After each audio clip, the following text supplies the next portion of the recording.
Hello everyone. जैसे कि आप सभी को पता है कि यूपी पीसीएस का जो प्रीलिम्स का पेपर है वो 12 जून को है, जिसमें अभी 1 मंथ से भी कम टाइम बचा है। तो आज के इस सेशन में मैं आपको लास्ट के टाइम पे क्या करना चाहिए और सब्जेक्ट वाइज मोस्ट इम्पॉर्टेंट क्या होता है ये बताऊंगी। मेरी जो ये वीडियो है ये बेसिकली यूपी पीसीएस को ध्यान में रख के है, तो जो लोग यूपीएससी के लिए कर रहे हैं वो इसको नहीं देखेंगे। और अगर देखना भी है तो जब आपका यूपी का एग्ज़ाम जब आपका यूपीएससी का एग्ज़ाम हो जाएगा उसके बाद आप इसको देख सकते हैं, क्योंकि मेरा most of the focus important wise और हर चीज़ वाइज यूपी पीसीएस पे ही रहेगा। तो वीडियो स्टार्ट करने के से पहले मैं बता देती हूँ कि मैं हर एक सब्जेक्ट वाइज लूँगी। उस सब्जेक्ट की पहले मैं अपनी बुक लिस्ट बताऊँगी, क्योंकि बुक्स पढ़ने का टाइम अब नहीं है। अब आपने बुक्स पढ़ ली होंगी, अब आप बुक्स को रिवाइज करेंगे। तो अगर मेरी और आपकी बुक लिस्ट में डिफरेंस है तो जो भी एक सोर्स आपने पढ़ा है पूरे साल आप उसी को रिवाइज करेंगे। ऐसा नहीं है कि मैंने अगर बता दिया कि आप पॉलिटी में लक्ष्मीकांत करनी है और आपने कोई अदर बुक पढ़ी है तो आप अब लक्ष्मीकांत पढ़ेंगे। ये बस मेरा एंड में कौन से इंपॉर्टेंट टॉपिक्स पे फोकस करना है इस बारे में वीडियो है। आपका अगर पूरे साल सोर्स अलग रहा है तो आप अलग भी पढ़ सकते हैं। तो हम सबसे पहले स्टार्ट करते हैं one of the very main subject polity से। तो पॉलिटी में जो बुक है दैट इज लक्ष्मीकांत, और लक्ष्मीकांत के साथ यूपी में आपको घटना चक्र की बुक आती है वो भी करनी होगी। अब क्योंकि मैं बार बार घटना चक्र का नाम लूंगी तो मैं आपको बता देती हूँ कि देखो, घटना चक्र की जो बुक्स होती हैं उनके बारे में कुछ मिथ हैं स्टूडेंट्स के माइंड में अभी भी। एक तो वो इंग्लिश मीडियम में भी आती हैं, हर घटना चक्र की बुक इंग्लिश मीडियम में आती है। जो नहीं आती है एक्सेप्शन है, वो मैं आपको बताऊंगी। उसके अलावा ये पूर्वावलोकन के उससे आती है, इलाहाबाद के प्रकाशन से, और ये आजकल आपको मार्केट में इजीली अवेलेबल मिल जाएगी और ऑनलाइन भी मिल जाएगी। तो सबसे पहले हम बात करते हैं पॉलिटी की। तो लक्ष्मीकांत हो गई और हमारी घटना चक्र हो गई। अब मैं यहाँ पे आपको कुछ ऐसे टॉपिक्स भी बताऊंगी जिनमें हर साल लगभग क्वेश्चंस आते हैं, जो आप बहुत अच्छे से प्रिपेयर करके जाएं। ये मेरा अपना सजेशन है बेस्ड ऑन माय एक्सपीरियंस, जहाँ से क्वेश्चन आने ही आने हैं। अगर वहाँ से आपके क्वेश्चंस गलत होते हैं तो कहीं ना कहीं ये आपका लैक ऑफ रिवीजन ही माना जाएगा। जैसे ऐसे टॉपिक्स में सबसे पहले है फंडामेंटल राइट्स। यहाँ से क्वेश्चंस ज़रूर आते हैं और मैं यूज़र्स को अपने बताना चाहूँगी कि आप एक बार अच्छे से फंडामेंटल राइट्स को रट लीजिए, यहाँ से क्वेश्चंस ज़रूर आएंगे। और क्वेश्चंस हर टाइप के आएंगे, डायरेक्ट आर्टिकल्स से लेके अंदर तक की चीज़ों के क्वेश्चंस बनते हैं। फिर फंडामेंटल राइट्स जैसे इंपॉर्टेंट होता है DPSPs, directive principles of state policies. उसके बाद ऐसा ही एक इम्पॉर्टेंट टॉपिक है पार्लियामेंट। पार्लियामेंट बहुत इंपॉर्टेंट है, यूपीएससी में भी पार्लियामेंट से क्वेश्चन आता ही आता है, यूपी पीसीएस में भी पार्लियामेंट से क्वेश्चन आएगा ही। उसके बाद प्रियम्बल का 2021 में भी क्वेश्चन आ चुका है, 2019 में भी क्वेश्चन आ चुका है। प्रियम्बल दो सिर्फ पेजेस का चैप्टर है और उससे क्वेश्चंस अल्टरनेट ईयर्स में आते ही हैं, तो आप उसको नहीं छोड़िए। फिर एक पंचायती राज वाला चैप्टर है जिसमें हमारे लोकल बॉडीज़ का जिक्र है, उससे भी क्वेश्चन आता ही है।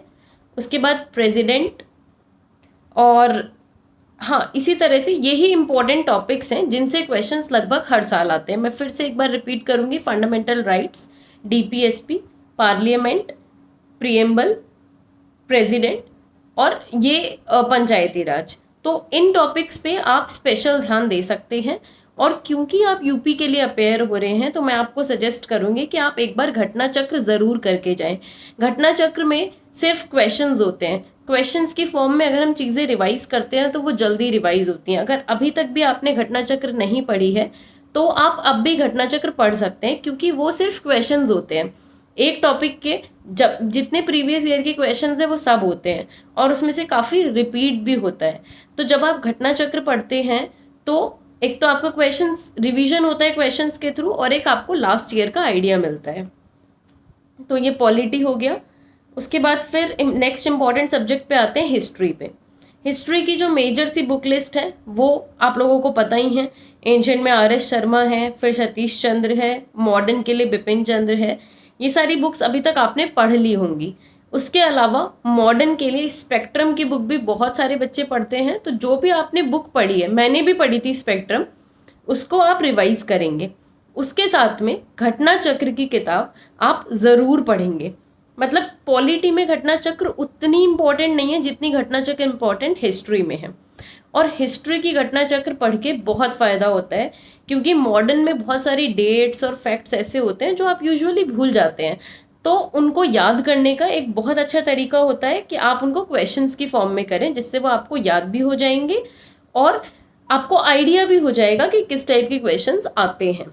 ठीक है, इसके बाद हाँ, घटना चक्र को फुल फोकस, हाँ, जब घटना चक्र आप पढ़ेंगे तो आपका थोड़ा सा ज़्यादा फोकस होना चाहिए मॉडर्न इंडिया की तरफ, क्योंकि मॉडर्न से क्वेश्चन ज़्यादा आते हैं। अभी मैंने बताया था कि मॉडर्न में डेट्स होती हैं, मॉडर्न में फैक्ट्स होते हैं, डाटा होता है, जिसको आप भूल जाते हैं। यूजुअली हम मॉडर्न इंडिया को इतना, क्योंकि बहुत फैक्चुअल होता है और पेपर में बहुत आता है, इसमें भी जो बहुत इंपॉर्टेंट इवेंट्स हैं आपको उन पे फोकस करना है।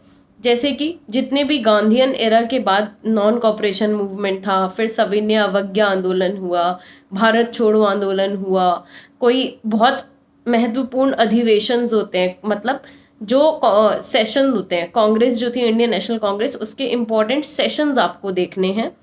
फिर हिस्ट्री के हिसाब से और इम्पॉर्टेंट चीज़ों में आता है कि जब स्ट्रगल फॉर इंडिपेंडेंस में कुछ कुछ पार्टीज़ बनी, उन पार्टीज़ के रिवोल्यूशनरी मूवमेंट हुए उनमें कौन से नेता थे, जो रिफॉर्म मूवमेंट हुए उनमें कौन थे। तो स्पेक्ट्रम जो बुक आती है उसके पीछे एक चार्ट बना हुआ है, एक टेबल बना होता है, जिसमें आपको एंड में एजुकेशन, विमेन, इन सब पे इंफॉर्मेशन मिलती है, तो आप वहाँ से रिवाइज कर सकते हैं। फिर मैं बोलूँगी बहुत इंपॉर्टेंट जो है वो है घटना चक्र। घटना चक्र को आप ज़रूर करेंगे, पूरी हिस्ट्री की करेंगे और मॉडर्न इंडिया पे ज़्यादा फोकस देके। फिर हम थर्ड इम्पॉर्टेंट टॉपिक पे आते हैं जो है ज्योग्राफी। ज्योग्राफी में जैसा मैं हमेशा बोलती हूँ, मैंने अपनी डीकेटी की वीडियो में भी बोला था कि मैंने सिर्फ और सिर्फ 11th और 12th क्लास की NCERT पढ़ी थी, लेकिन क्योंकि ये यूपी का एग्ज़ाम है तो इसमें आपको घटना चक्र पढ़नी है। पर घटना चक्र में आप लोग एक चीज़ ध्यान रखिए कि आपको सिर्फ वर्ल्ड ज्योग्राफी वाला पार्ट पढ़ना है। आप चाहें तो इंडियन ज्योग्राफी वाला पार्ट भी पढ़ ही सकते हैं, क्योंकि पढ़ाई आप ज़्यादा भी करेंगे तो वो बेकार नहीं जाती है, लेकिन जो बहुत इंपॉर्टेंट है दैट इज़ वर्ल्ड ज्योग्राफी वाला पार्ट। आप घटना चक्र देखेंगे, बीच में आपको एक वर्ल्ड ज्योग्राफी का पार्ट दिख जाएगा, आप वर्ल्ड ज्योग्राफी वाला पार्ट करिए, क्योंकि लगातार इस टॉपिक से क्वेश्चंस प्रीलिम्स में आते हैं और एक प्रीलिम्स में ही 3 से 4 क्वेश्चंस आते ही आते हैं। जैसे मैंने कुछ देखे थे, वाटरफॉल मैचिंग के क्वेश्चंस आते हैं, इंटरनेशनल रिवर मैचिंग के क्वेश्चंस आते हैं, विंड मैचिंग के क्वेश्चंस आते हैं, या फिर ट्राइब्स मैचिंग के क्वेश्चंस आते हैं। तो ये सारे क्वेश्चन जब हमको पता नहीं होता तो हमें लगता है कि ज्योग्राफी में ये सब कहाँ से आ गया, नहीं तो हमें ऐसा लगता है कि यार करंट अफेयर्स में ये सब कैसे आ गया। तो ये कहीं ना कहीं जो इम्पोर्टेंट होते हैं ये घटना चक्र की ज्योग्राफी में आपके कवर हो जाएंगे। तो ज्योग्राफी के लिए घटना चक्र का वर्ल्ड वाला पार्ट और आपको बुक्स मैंने बता ही दी हैं। ठीक है, इकोनॉमी के लिए, इकोनॉमी हमारा इसके बाद इम्पोर्टेंट सब्जेक्ट है। आप जो भी सोर्स अपने इकोनॉमिक्स के लिए रेफ़र करते हैं वही करिए, क्योंकि ये रिवीजन के लिए वीडियो है, तो मैं आपको नहीं बताऊंगी कि हाँ स्टार्टिंग से बेसिक से आप कैसे पढ़ें। जिस भी सोर्स से आपने इकोनॉमिक्स पढ़ रखे है, जैसे मैंने जहाँ से पढ़ी थी मैंने वहीं से रिवाइज किया। उसके बाद एज़ यूजुअल घटना चक्र से आप एक बार रिवीजन कर लीजिए। मुझे लगता है कि इकोनॉमिक्स के लिए घटना चक्र उतनी इम्पॉर्टेंट नहीं है, अगर आपके पास टाइम नहीं है तो आप इसको स्किप भी कर सकते हैं। पॉइंट इज, अगर आपके कंसेप्ट्स अच्छे हैं, अगर आपने एक बार बेसिक बुक्स अच्छे से पढ़ा है, तो जिस टाइप की इकोनॉमिक्स आती है वो आप बिना घटना चक्र की मदद के भी पूरा कर सकते हैं। तो बहुत इम्पॉर्टेंट नहीं है इसके लिए, लेकिन कंसेप्ट्स आपके बहुत अच्छे होने चाहिए। फिर हम बात करते हैं एनवायरनमेंट की। एनवायरनमेंट जो सब्जेक्ट है उसके लिए शंकर आईएएस मैंने पढ़ी थी। Most of the students Shankar IAS ही पढ़ते हैं, लेकिन रिवीजन के लिए आप शंकर आईएएस के इम्पॉर्टेंट टॉपिक्स रिवाइज करिए। इम्पॉर्टेंट टॉपिक्स का ट्रेंड आपको देख के पता चल जाएगा, पोल्यूशन हो गया, एक्ट्स हो गए। इनफैक्ट शंकर में सारी ही चीज़ें इंपॉर्टेंट हैं, तो मैं ऐसे बता नहीं सकती there is no particular trend कि क्या चीज़ ज़्यादा इंपॉर्टेंट है क्या नहीं, बट हाँ जो पीछे एक्ट्स एंड पॉलिसीज़ के चैप्टर हैं वहाँ से क्वेश्चन ज़रूर आना है। बॉडीज़ का क्वेश्चन है, वहाँ से मतलब वहाँ से उस चैप्टर से क्वेश्चंस आने के बहुत चांसेस हैं। तो इसमें क्या है कि इसमें भी आपको घटना चक्र पढ़ने की ज़रूरत नहीं है। अगर आपने शंकर आईएएस पढ़ ली है तो घटना चक्र में कुछ बहुत अलग नहीं दिया हुआ है। तो अगर आप घटना चक्र नहीं भी पढ़ेंगे तो आपका कोई बहुत बड़ा नुकसान नहीं होगा। अभी जैसा मैंने बताया कि इकोनॉमिक्स और एनवायरनमेंट, इनमें अगर आप घटना चक्र नहीं भी पढ़ेंगे तो भी आपका बहुत नुकसान नहीं होगा। अब हम देखते हैं साइंस। साइंस जो है वो यूपीएससी में साइंस एंड टेक्नोलॉजी नाम से है, लेकिन जब हम यूपी पीसीएस की बात करते हैं तो वो बेसिक साइंस है। अब बेसिक साइंस के लिए काफ़ी स्टूडेंट सोचते हैं कि साइंस के तो बहुत क्वेश्चंस आते हैं। तो क्वेश्चंस आते हैं तो इसका मतलब ये है कि हमें उस एरिया को पढ़ना पड़ेगा। तो साइंस में काफ़ी क्वेश्चंस आएंगे और आपके सारे क्वेश्चंस लगभग ठीक हो जाने चाहिए अगर आपने साइंस की घटना चक्र को अच्छे से पढ़ा है। तो साइंस का जो है वो आप सिर्फ और सिर्फ घटना चक्र से बहुत अच्छे से पढ़ेंगे। कुछ लोग ल्यूसेंट पढ़ते हैं, बिल्कुल ठीक है, आप पढ़ सकते हैं। मुझे पर्सनली ल्यूसेंट थोड़ा बल्कि लगती थी तो मैंने घटना चक्र पढ़ी थी। घटना चक्र बहुत अच्छी है साइंस के लिए। जितने क्वेश्चंस आएंगे मोस्ट ऑफ देम आपके वहाँ से सॉल्व हो जाएंगे।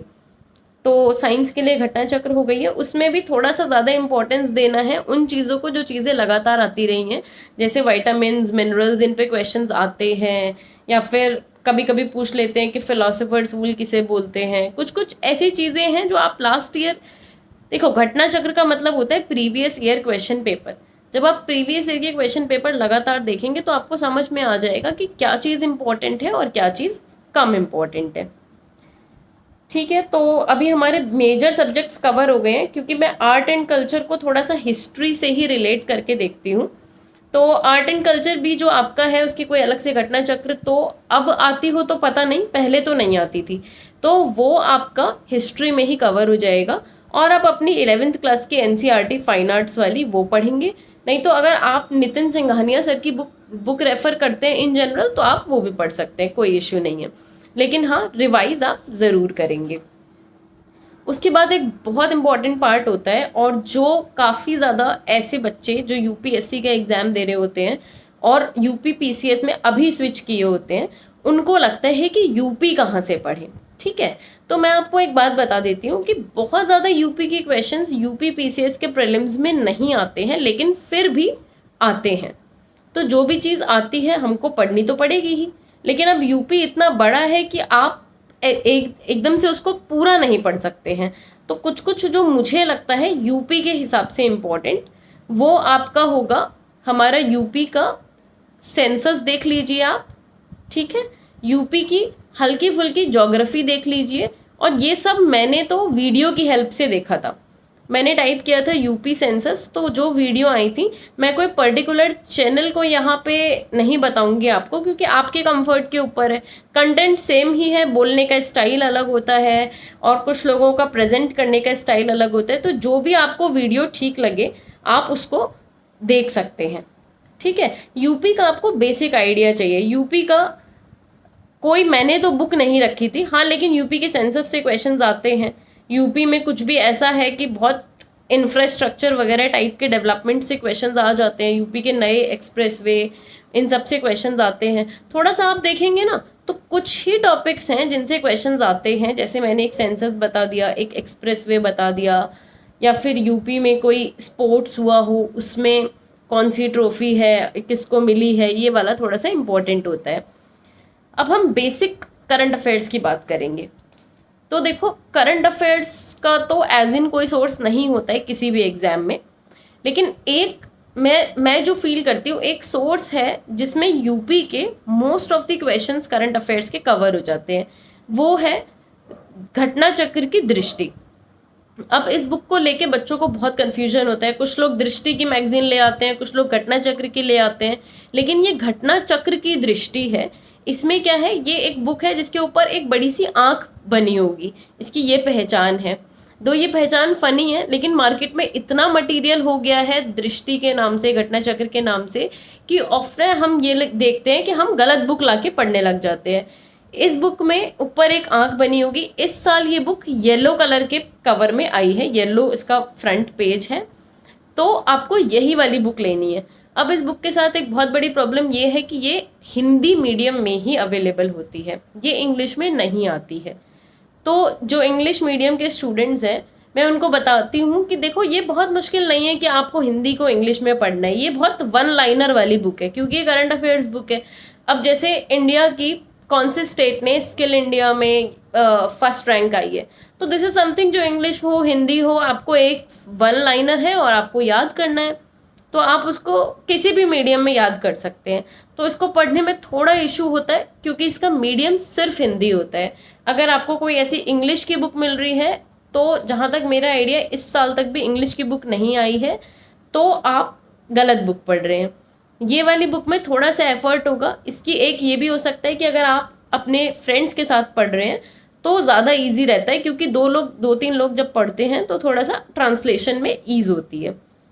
तो आप ये वाली आंख वाली दृष्टि जिस पे आंख बनी हो येलो कलर की है, घटना चक्र की ही बुक है ये भी, ये पढ़ेंगे। ये बुक पतली है लेकिन इसकी एक एक लाइन बहुत इंपॉर्टेंट है, क्योंकि मैंने फील किया है कि हर एग्ज़ाम में इसकी, मतलब यूपी के एग्ज़ाम में इसमें से क्वेश्चंस आते हैं। आप इसे पढ़ेंगे तो आपका बहुत फ़ायदा होगा।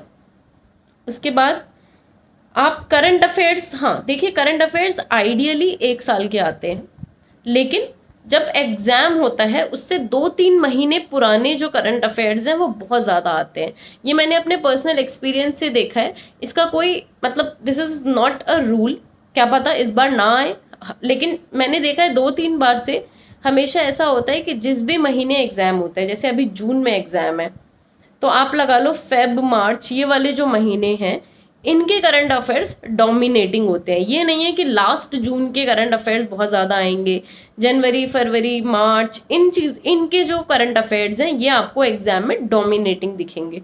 तो अगर आपको करंट अफेयर्स करना है, आपको हिंदी वाली बुक से भी बहुत ज़्यादा कॉन्फिडेंस नहीं आ रहा है, तो आप किसी भी प्लेटफॉर्म पे उस महीने के जाके करंट अफेयर्स देख सकते हैं। मैं भी 2-3 प्लेटफॉर्म्स को यूज़ करती थी जिनका मैं यहाँ पे नाम नहीं ले सकती हूँ, लेकिन ऐसा है कि आपको सिर्फ टाइप करना है कि करंट अफेयर्स में मार्च मंथ के, उसमें भी जो आपको लग रहा है कि मोर रेलिवेंट है, मोर ऐसा है जैसे पिछले सालों में आपने क्वेश्चंस देखे हैं, तो आप ऑब्वियसली वही पढ़ लेंगे। तो ऐसे 2-3 प्लेटफॉर्म्स हैं जहाँ पे क्वेश्चंस MCQ की फॉर्म में भी होते हैं कि जैसे इस साल कौन से देश की कंट्री में सबसे ज़्यादा ये हुआ, या फिर किसने ये वाला अवार्ड जीता, तो वो ऐसे फैक्चुअल क्वेश्चंस आते।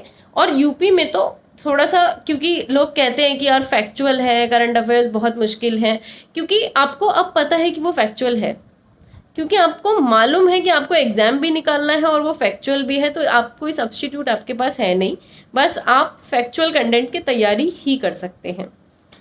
तो ये हो गया है। उसके बाद कुछ कुछ इम्पॉर्टेंट जो स्कीम्स होती हैं वो हर बार आती हैं, और एक ही पेपर में 2-2 स्कीम के क्वेश्चंस होते हैं। उसमें जैसे यूपी की स्कीम्स होंगी, तो जहाँ पर मैंने सेंसस बोला था यूपी का देखना है, वहीं पे मैं आपको बोल रही हूँ कि यूपी की स्कीम्स भी देखनी है। यूपी की स्कीम्स का एक वीडियो होगा, कोई ना कोई आपको मिल जाएगा यूपी की स्कीम्स का वीडियो। आप बहुत ज़्यादा डिटेल में जाके पूरे साल की स्कीम नहीं देखेंगे, एक तो बजट में जो स्कीम है उनको थोड़ा सा डिटेल में देखेंगे। जैसे 2021 में ही क्वेश्चन आया है यूपी मुख्यमंत्री स्वरोजगार योजना, उसके बाद उत्तर प्रदेश के बजट से क्वेश्चन आया है 2021 में ही, PM वानी योजना 2021 में ही आया है।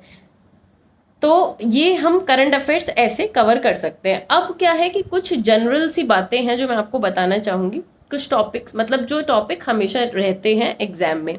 तो पॉलिटी में मैंने आपको बता दिया, ज्योग्राफी में भी वर्ल्ड पे आप ज़्यादा ध्यान देंगे, हिस्ट्री में भी घटना चक्र पढ़िए, मॉडर्न से ज़्यादा क्वेश्चंस आते हैं, एनवायरनमेंट में शंकर पढ़ के काम हो जाएगा, इकोनॉमिक्स में जो भी आप सोर्स पढ़ते हैं बस आपके कंसेप्ट अच्छे होने चाहिए।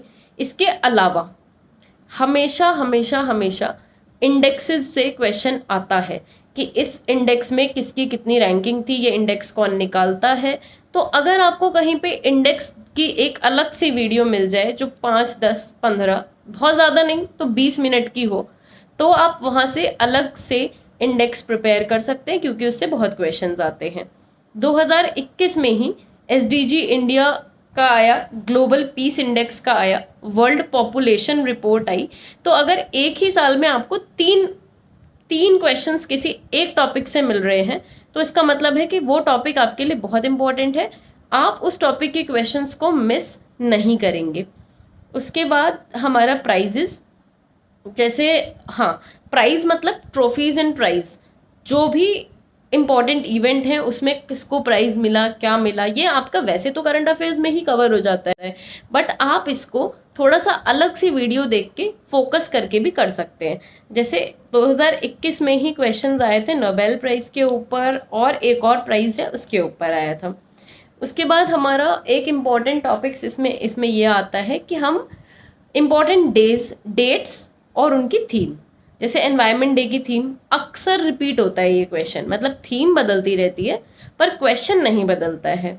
इसी हिसाब से हम इम्पॉर्टेंट डेज मैच करने के लिए आ जाते हैं। जैसे मेरे पेपर में आई रिमेम्बर एक ओजोन भी था, उसमें एक टीबी डे था, तो एक ऐसे मैचिंग आया था। उसके बाद थीम्स आती हैं। थीम्स मतलब वही जो, जैसे एनवायरनमेंट डे की थीम कुछ प्लास्टिक फ्री ऐसा हो सकता है। यहाँ पर 2021 में यूथ स्किल डे की थीम आई है, और एक क्वेश्चन इस तरह से आया है कि पूरी थीम आ गई है और पूछा है कि ये किस दिन की है, जैसे the clock is ticking is theme of which day. तो आपको ये आइडेंटिफाई करना है कि हाँ, किन टॉपिक्स से तीन चार क्वेश्चंस हर साल आ रहे हैं। अगर आप डेज प्रिपेयर कर लेंगे तो आपके 3-4 क्वेश्चन ठीक हो जाएंगे, थीम प्रिपेयर कर लेंगे तो और 3-4 क्वेश्चन ठीक हो जाएंगे। और प्रीलिम्स में क्या होता है कि आपका एक एक क्वेश्चन की बहुत वैल्यू होती है, एक एक क्वेश्चन आपको अंदर बाहर नेगेटिव मिला के हर चीज़ करके बहुत इम्पैक्ट पड़ता है एक एक क्वेश्चन का। तो मेन हमारा जो है वो यही है। अब एक बार रिपीट करने का कोई फ़ायदा नहीं है। पॉलिटी में घटना चक्र पढ़नी है, हिस्ट्री में घटना चक्र पढ़नी है, ज्योग्राफी में सबसे इम्पोर्टेंट है ज्योग्राफी में वर्ल्ड वाली घटना चक्र पढ़ना, जिससे आपको places in news, waterfalls, winds, इन सब का एक आइडिया हो जाएगा। इकोनॉमी में बेसिक कंसेप्ट्स पढ़ने हैं, एनवायरनमेंट में शंकर आईएएस पढ़नी है। साइंस की घटना चक्र बहुत इम्पॉर्टेंट है, बहुत इम्पॉर्टेंट है। यूपी में आप सेंसस देख लीजिए, आप यूपी के ज्योग्राफी का एक हल्का सा वीडियो देख लीजिए, यूपी के जो मेन इंफ्रास्ट्रक्चर प्रोजेक्ट्स हैं सिर्फ वो देख लीजिए। उसके बाद आप बजट के अंदर की स्कीम्स देख लीजिए, बजट देख लीजिए क्या है, थोड़ा ओवरऑल आइडिया, उससे आपको स्कीम्स का आइडिया हो जाएगा। और बस मोटा मोटा यही चीज़ आपको देखनी है। तो एंड का टाइम है, जितना आप अच्छे से रिवाइज करेंगे उतना आपका फ़ायदा होगा। रिवीजन बहुत इम्पॉर्टेंट है, बहुत कुछ नया पढ़ने के पीछे नहीं भागिए, जो आपने पढ़ रखा है। और अगर आपने घटना चक्र नहीं पढ़ी है तो मैं आपको फिर बता रही हूँ कि वो बहुत नया नहीं है। घटना चक्र की जो बुक्स होती हैं वो आपने जो पढ़ा है उसी को क्वेश्चन फॉर्म में लाती हैं, तो क्वेश्चंस करना आपको रिवीजन का ही एक पार्ट होता है। तो घटना चक्र अगर आपने नहीं पढ़ी है तो ज़रूर पढ़िए। एक्स्ट्रा बुक्स, कोई नई मेजर बुक्स नहीं पढ़िए। करंट अफेयर्स जो है वो कोशिश करिए वो आँख वाली येलो कलर की दृष्टि से ही आप पढ़ें। बाकी अगर आपके पास टाइम है तो आप और बिल्कुल पढ़ सकते हैं, क्योंकि करंट अफेयर्स का कोई वो नहीं होता है कि आप मतलब आपने यहाँ से पढ़ लिया तो आप यहाँ से नहीं पढ़ सकते, तो वो चीज़ आप करिए। और एंड में क्या होता है कि हर हर आदमी को डर लग रहा होता है, हर बच्चे के साथ यही होता है कि उसको लगता है बहुत सिलेबस बचा है, कैसे कवर होगा, कैसे होगा। तो जो आपकी हालत है वही आपके साइड वाले की हालत है और वही सबकी हालत है।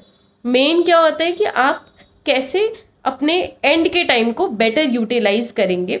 आपको यहाँ पे अपना इंटेलेक्चुअल वो दिखाना है, मैच्योरिटी, कि हाँ हमने पढ़ा है तो इसी में से आएगा। एंड में हमने सबसे इम्पोर्टेंट चीज़ें पढ़ ली हैं तो हमारे वो क्वेश्चंस नहीं गलत होंगे जो जो पता है कि इस कंटेंट से आते हैं, गलत नहीं होने चाहिए। थोड़ा सा डर लगता है, मोटिवेशन के लिए आप रिवीजन करते रहिए। और मोटिवेशन सबसे बड़ा यही होता है कि हर साल आप देखते हैं कि बच्चे निकलते हैं, तो जब और लोग कर सकते हैं तो आप भी कर सकते हैं, और यही सबसे बड़ा मोटिवेशन होता है हम सबके लिए। उसके अलावा अगर आपको कभी लग रहा है कि आप मोटिवेटेड नहीं फील कर रहे हैं, तो कुछ जो भी चीज़ आपको अच्छी लगती है जो थोड़े टाइम के लिए आपको, लेकिन आपको टाइम का ध्यान रखना है, सिलेबस आपका है, कवर आपको करना है और टाइम वेस्ट नहीं करना है। गर्मी बहुत हो रही है, तो आप लोग ऐसा ना हो कि आप डिहाइड्रेटेड हो जाएं, पढ़ नहीं पाएं। सब लोग हाइड्रेटेड रहें और लास्ट के 1 महीने में जो सबसे इम्पोर्टेंट चीज़ें हैं उन्हीं पर ध्यान दीजिए, कुछ भी नया नहीं देखिए। तो मैंने मोस्ट ऑफ द चीज़ें बता दी हैं।